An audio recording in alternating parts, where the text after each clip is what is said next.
Efetivamente, Jesus afirma que recebemos dele a nossa vida, como os ramos recebem a vida do caule ao qual estão unidos. Essa comparação ressalta a comunidade de vida existente entre nós e nosso Senhor. A partir disso, facilmente chegamos à ideia de corpo místico, no qual Jesus, como cabeça, transmite a vida aos seus membros. São Paulo é quem melhor insiste nessa doutrina, tão fecunda em resultados. Em um corpo requer-se uma cabeça, uma alma e membros. A cabeça exerce uma tríplice função no corpo humano: de preeminência, porque é dele a parte principal; de centro de unidade, porque interliga e governa todos os membros; e de influxo vital, porque dela procede o movimento e a vida. É exatamente essa tríplice função que Jesus desempenha na Igreja e sobre as almas. A preeminência de Jesus sobre todos os homens é inevitável. Sendo homem-Deus, ele é o primogênito de toda criatura, o objeto das complacências divinas, o modelo acabado de todas as virtudes, a causa meritória de nossa santificação. Ele que, em razão de seus próprios méritos, foi elevado acima de toda criatura, diante do qual todo o joelho se dobrará no céu, na terra e nos infernos. Na Igreja, ele é o centro de unidade. Duas coisas são essenciais para um organismo perfeito: a variedade dos órgãos e funções que estes exercem e a unidade deles em torno de um princípio comum. Sem esses dois elementos, haveria somente uma massa inerte ou um agregado de seres vivos sem conexão orgânica. Essa função é exercida por Jesus, que, depois de estabelecer na Igreja uma variedade de órgãos com uma hierarquia instituída, continua sendo o centro de unidade, porque, como chefe invisível, mas real, comunica aos chefes hierárquicos a direção e movimento. Também é ele o princípio do influxo vital que anima e vivifica todos os membros. A glória que o Filho único recebe do Pai, cheio de graça e de verdade, todos nós recebemos graça sobre graça.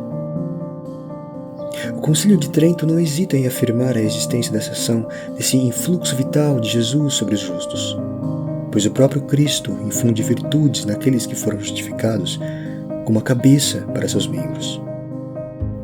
O Espírito Santo, isto é, a Santíssima Trindade identificada pelo nome da terceira pessoa, é a alma do corpo cuja cabeça é Jesus.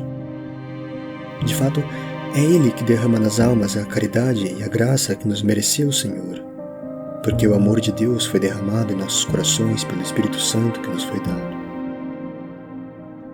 Por essa razão ele é chamado Espírito que vivifica. Também por isso Santo Agostinho nos diz: o que a nossa alma é para o nosso corpo, o Espírito Santo é para o corpo de Cristo, que é a Igreja. Também é esse Divino Espírito que distribui os diversos carismas, a uns a palavra de sabedoria, ou a graça do pregar, a outros o dom dos milagres, a estes o dom da profecia, àqueles o dom das línguas, etc. Há também diversas operações, mas é o mesmo Deus que opera tudo em nós. Quais são, então, os membros desse corpo místico? Todos os batizados. De fato, é pelo batismo que somos incorporados em Cristo, como diz São Paulo. Em um só Espírito fomos batizados todos nós, para formar um só corpo. Por isso ele acrescenta que fomos batizados em Cristo e que, pelo batismo, nos revestimos de Cristo. Isso é, participamos das disposições interiores de Cristo. Consequentemente, todos os batizados são membros de Cristo, mas em graus diversos. Os justos estão unidos a Ele pela graça habitual e por todos os privilégios que a acompanham. Os pecadores, pela fé e pela esperança. E os bem-aventurados, pela visão beatífica. Não são membros desse corpo místico os infiéis. Todavia, enquanto vivem na terra, são chamados a sê-lo.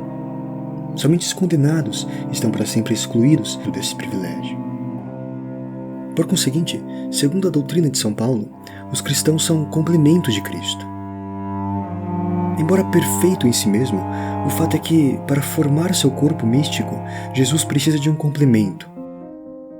Sob esse aspecto, não basta a si mesmo, precisa de membros para exercer todas as funções vitais.